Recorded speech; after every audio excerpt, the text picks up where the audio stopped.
মন অশান্ত, কিছুই ভালো লাগছে না, সমস্যা, জীবনে হাজারো সমস্যা, টেনশন, যার ফলে শরীরে বাসা বাঁধে নানা রোগ। অর্থাৎ সব সমস্যার মূলে মনের অস্থিরতা, অশান্তি। এই অশান্তি থেকে মুক্তির উপায় কি? মুক্তির উপায় খুঁজতে গেলে প্রথমে জানতে হবে কারণ, অর্থাৎ মনের অশান্তির কারণ কি। কারণ হলো ইচ্ছে পূরণ না হওয়া। আমরা আমাদের চাহিদা না মিটলে অস্থির হয়ে পড়ি, অশান্ত হয়ে পড়ি। আর আমাদের ইচ্ছে পূরণ হলেই আমরা খুশি। কিন্তু এই ইচ্ছে যদি জাগতিক হয়, তখনই ঘটে বিপদ। কারণ ইচ্ছে ক্রমাগত বেড়েই চলে এবং তার সাথে অস্থিরতাও বেড়ে চলে পাল্লা দিয়ে। তাই জন্যই ঠাকুর বলেছেন, ঈশ্বর সত্য আর জগৎটাই মিথ্যে, অনিত্য। আর মা বললেন কর্মের কথা। কর্ম করতে হবে, কর্মের দ্বারাই কর্মের বন্ধন খণ্ডন হবে। আর এই কর্ম করার সময় সাবধান, কারণ কর্মের ফল ভোগ করতেই হবে। তাই মা বললেন কর্ম অবশ্যই করতে হবে, সুকর্ম অর্থাৎ সৎ কর্ম। কর্ম 3 রকমের, 1 কায়িক, 2 বাচিক, 3 মানসিক। কায়িক অর্থে আপনি শরীর দিয়ে যে কাজ করছেন, বাচিক অর্থে আপনি কথা বলে যে কাজ করছেন, আর মানসিক অর্থে আপনি আপনার মন বা চিন্তার দ্বারা যে কাজ করছেন। আর এই 3 রকম কাজই করবেন কোনো বাসনা না রেখে, অর্থাৎ আপনার কর্মফলের প্রতি কোনো আকর্ষণ থাকবে না আপনার। তেমনি আপনি যে কাজ করছেন সেই অহং বোধকেও মনে স্থান দেবেন না। অর্থাৎ আপনি এটা ভাববেন না যে আপনি কাজটি করলেন, ভাববেন আপনাকে দিয়ে ঈশ্বর কাজটি করিয়ে নিল। আপনার মনে এই ভাবনা আসলে আপনার আমিত্ব থেকে আপনি মুক্ত হয়ে যাবেন। আপনি আমিত্ব থেকে মুক্ত হতে পারলেই ঈশ্বরের সন্ধান পাবেন।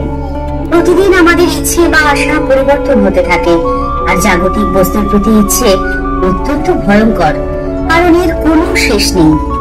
ধীরে ধীরে ইচ্ছে পরিবর্তিত হয়ে যায় লোভে।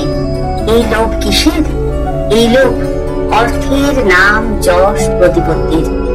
আর এই সবের প্রতি আকর্ষণ যত বাড়বে, জীবন হয়ে উঠবে অশান্ত। উত্তাল সমুদ্রের বড় বড় ঢেউয়ের মতন টেনশন আপনার পেছনে ধাওয়া করবে। এর থেকে মুক্তি পেতে হলে চাই নিঃস্বার্থ কর্ম ও আত্মসমর্পণ। আপনার কর্মফলের প্রতি আপনার যেমন কোনো বাসনা থাকবে না, তেমনি আপনাকে সম্পূর্ণভাবে সমর্পণ করে দিতে হবে সর্বশক্তিমান ঈশ্বরের কাছে। আর এর জন্য চাই তপস্যা। তপস্যা কি? এর উত্তরে মা বলছেন, তপস্যা কি বাবা? যে কোনো ভাবে মনটাকে ঈশ্বরের চরণে রাখতে হবে। এবার প্রশ্ন হলো, ঈশ্বরের চরণে রাখবো কি করে? এর উত্তরে মা বললেন, প্রতিদিনের জীবনের সব কাজেই মনে প্রাণে তাকে স্মরণ রাখা আর জপ ধ্যান করা। দুঃখে, বেদনায়, অসময় আমাদের তার নাম যেমন স্মরণ করতে হবে, তেমনি আমাদের সুখে, আমাদের আনন্দে, আমাদের সুসময়ও তিনি থাকবেন আমাদের অন্তরে। ঈশ্বর সৃষ্টি করেছেন এই জগৎ, তাই জাগতিক যত কিছু সব ঈশ্বরের সৃষ্টি। তাই আপনার দেহ রয়েছে অনিত্য সৃষ্টির কাছে, কিন্তু মনটিকে রাখুন পরম সত্য স্রষ্টার চরণে। তাহলেই আপনি থাকবেন টেনশন ফ্রি, কারণ ভক্তির বশে থাকে ভগবান। আর ভগবান যদি আপনার বশে রইল, তাহলে আপনার কিসের অশান্তি? আপনার জীবন হয়ে উঠবে আনন্দময়।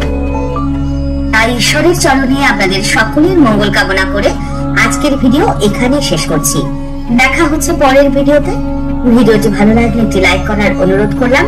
আর চ্যানেলটি যদি ভালো লেগে থাকে, তাহলে চ্যানেলটি সাবস্ক্রাইব করে বেল বাটনটা ক্লিক করে দেবেন পরের ভিডিওর নোটিফিকেশন সবার আগে পাওয়ার জন্য।